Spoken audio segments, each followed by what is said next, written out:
Doctor Zubaida উনি imperial থেকে যে এমএসটা করেছিলেন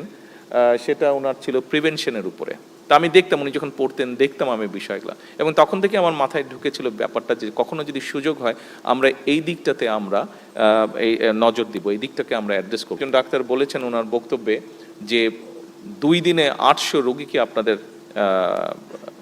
টেক কেয়ার করতে হয়েছে, যেটা একজন ডাক্তারের জন্য আসলেই এটা একটা অমানবিক অবস্থা হয়ে ওঠে অনেক সময়। এবং সেজন্যই আমরা চিন্তা করেছি এই চিন্তাটা করা থেকেই। এবং ডক্টর জুবাইদা উনি ইম্পেরিয়াল থেকে যে এমএসটা করেছিলেন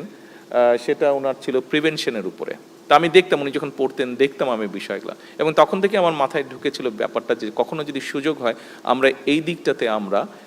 এই নজর দিব, এই দিকটাকে আমরা অ্যাড্রেস করব। এবং আপনারা অনেকেই আপনাদের ইউরোপে বিভিন্ন জায়গায় বিভিন্ন দেশে আপনাদের নিশ্চয়ই কাজ করার অভিজ্ঞতা হয়েছে। এর মধ্যে ইউরোপে কিন্তু এখন ওরা দেখেছে, হিসাব নিকাশ সব কিছু করে দেখেছে যে একজন রুগীকে চিকিৎসা দেওয়ার জন্য রাষ্ট্রের যেই খরচ হয় তার থেকে যদি প্রিভেনশনের ব্যাপারটায় জোর দেওয়া যায়, অর্থাৎ আমরা যদি এমন একজন ব্যক্তিকে ট্রেনিং দিয়ে রেডি করতে পারি যে ঘরে ঘরে গিয়ে মানুষকে অ্যাওয়্যার করবে যে কি কি কাজ থেকে বিরত, কি কি খাওয়া, লাইফস্টাইল কেমন হলে বিভিন্ন অসুখ বিসুখ থেকে দূরে থাকা যাবে, তাতে দেখা গিয়েছে যে রাষ্ট্রের খরচ অনেক কমে আসে। এবং তারপরেও যারা অসুস্থ হয়, যেহেতু হাসপাতালে যদি কম সংখ্যক মানুষ অসুস্থ হয় তাহলে খুব স্বাভাবিকভাবে এই যে মেডিকেল কলেজে যেটা ঘটেছে, প্রথম দিন 400, পরের দিন 300, এরকম প্রায় 700-800 মতন রোগী প্রতিদিন, এরকম প্রেশারটা এটাও কিন্তু স্বাভাবিকভাবে তখন কমে আসবে যদি দেশে সামগ্রিকভাবে কম সংখ্যক মানুষ অসুস্থ হয়। এবং মেডিকেল কলেজে আসার আগ পর্যন্ত যদি এই মানুষগুলোকে প্রাইমারি চিকিৎসা দিয়ে মোটামুটিভাবে সুস্থ করে ফেলা যায়, সেজন্যই আমরা হেলথ কেয়ারার নিয়োগের পরিকল্পনা গ্রহণ করেছি যে এই হেলথ কেয়ারার যারা হবেন তারা যাবেন আমাদের দেশে মোটামুটিভাবে কয়েকটি অসুখ বিসুখ, যেমন কার্ডিয়াকের ব্যাপার, কিডনির ব্যাপার,